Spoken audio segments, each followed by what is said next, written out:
আজ থেকে 5 বছর পূর্বে রাজধানীর প্রকৌশলী রাহিবউদ্দিনের 2 সন্তান এবং স্ত্রী নিয়ে সুখের একটি পরিবার ছিল।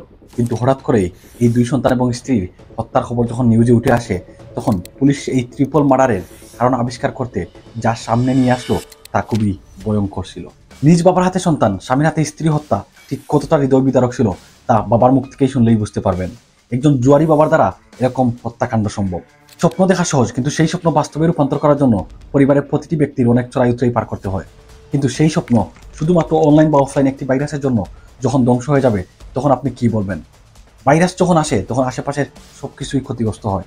ঠিক তেমনি পরিবারের একজন ব্যক্তি যখন জুয়ায় আসক্ত হন, তখন গোটা পরিবার ধ্বংস হয়ে যায়। যার উদাহরণ প্রকৌশলী রাহিবউদ্দিন। এরকম হাজারো রাহিবউদ্দিনের পরিবার ধ্বংস হয়ে গিয়েছে শুধুমাত্র পরিবারের একজন ব্যক্তি জুয়ায় আসক্ত হওয়ার মাধ্যমে।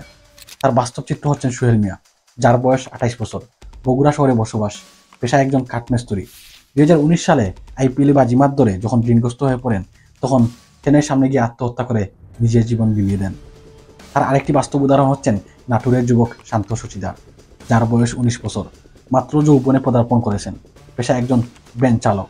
মোবাইল জুয়ায় আসক্ত হওয়ার পরে পরিবারের কাছে টাকা চেয়ে যখন টাকা পাননি, তখন বিষ খেয়ে আত্মহত্যা করেছেন শান্ত সচিদার।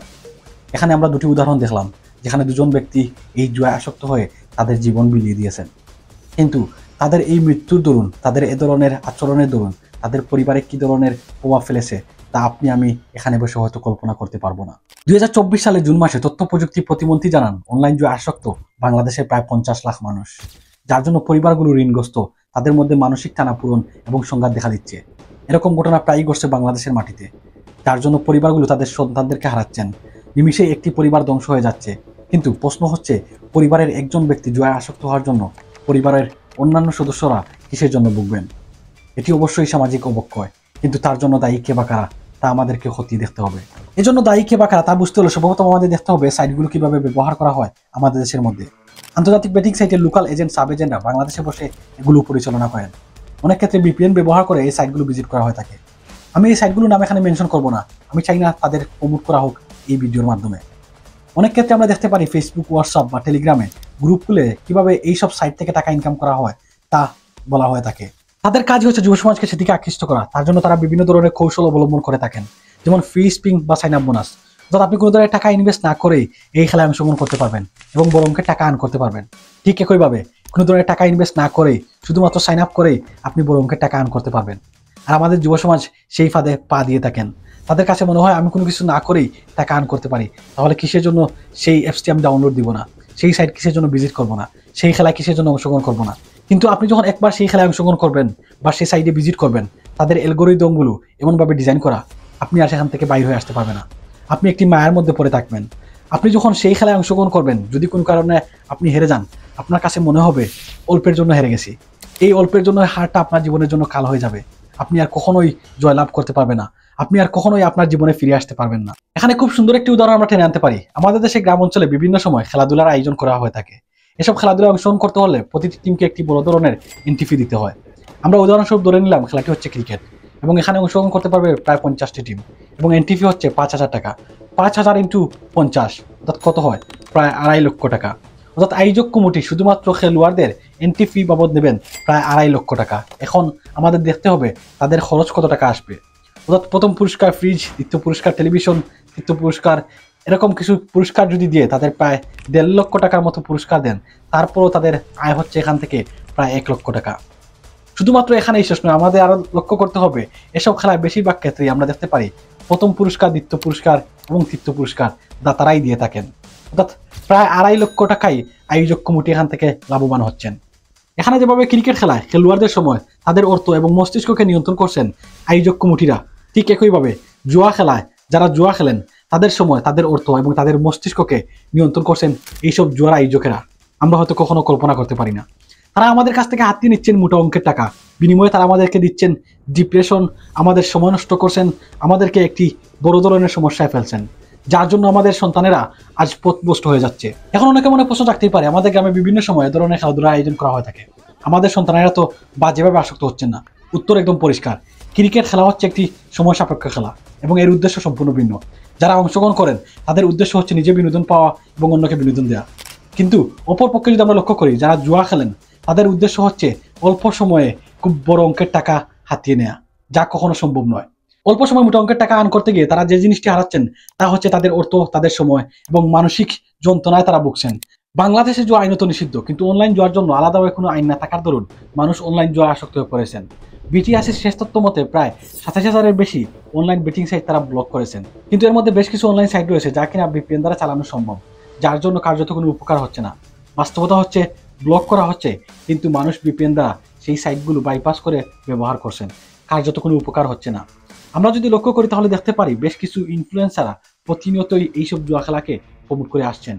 বেশ কিছু ইউটিউবার, ফেসবুক ইনফ্লুয়েন্সার অথবা টিকটকাররা, আমরা যাদেরকে আইডল হিসেবে মনে করি, এই সকল ইউটিউবার, টিকটকার বা ফেসবুক ইনফ্লুয়েন্সার যাদেরকে আমরা আইডল হিসেবে মনে করি, তারা কি বাস্তবিক করতে আমাদের আইডল হওয়ার যোগ্য? আপনাদের কাছে আমার প্রশ্ন রইল। যারা কিনা শুধুমাত্র টাকা ইনকামের জন্য আমাদের সমাজকে একটি খারাপ মেসেজ দিয়ে আসছেন, যাদেরকে ফলো করছেন আমাদের যুব সমাজ, আমাদের দেশের মানুষেরা।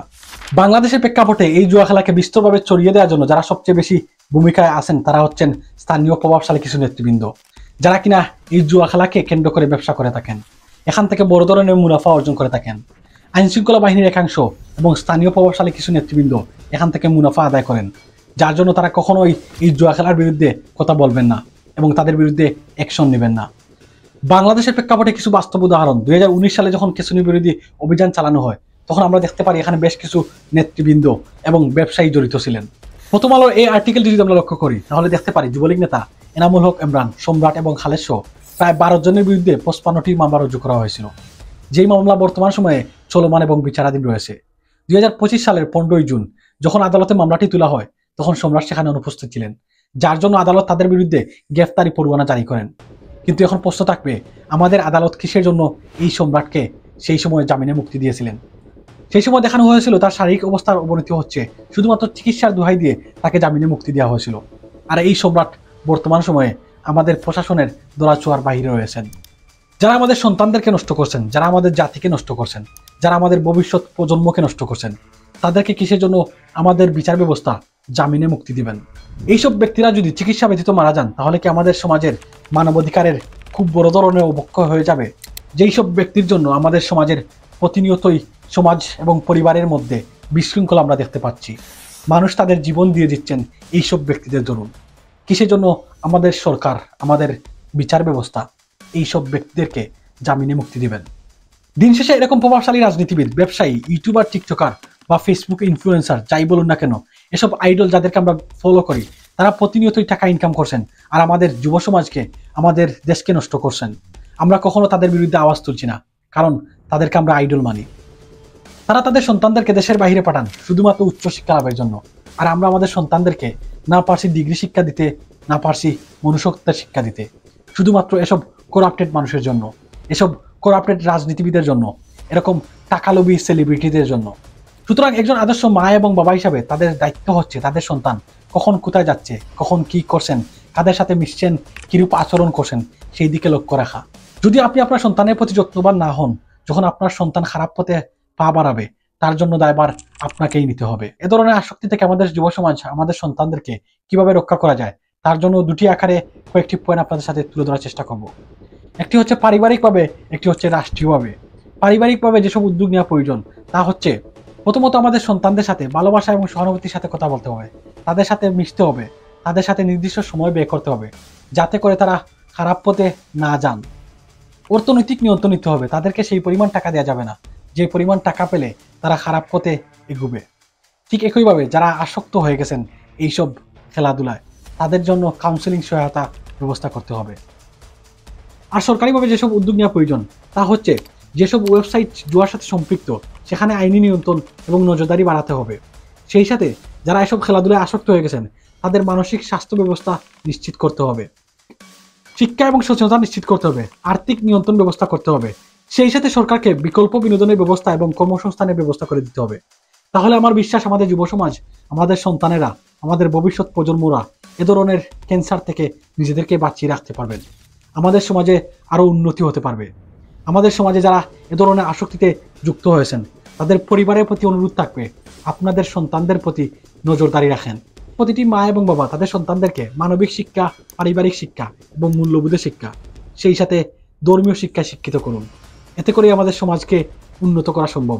আমাদের সন্তানদেরকে এ ধরনের ক্যান্সার থেকে দূরে রাখা সম্ভব।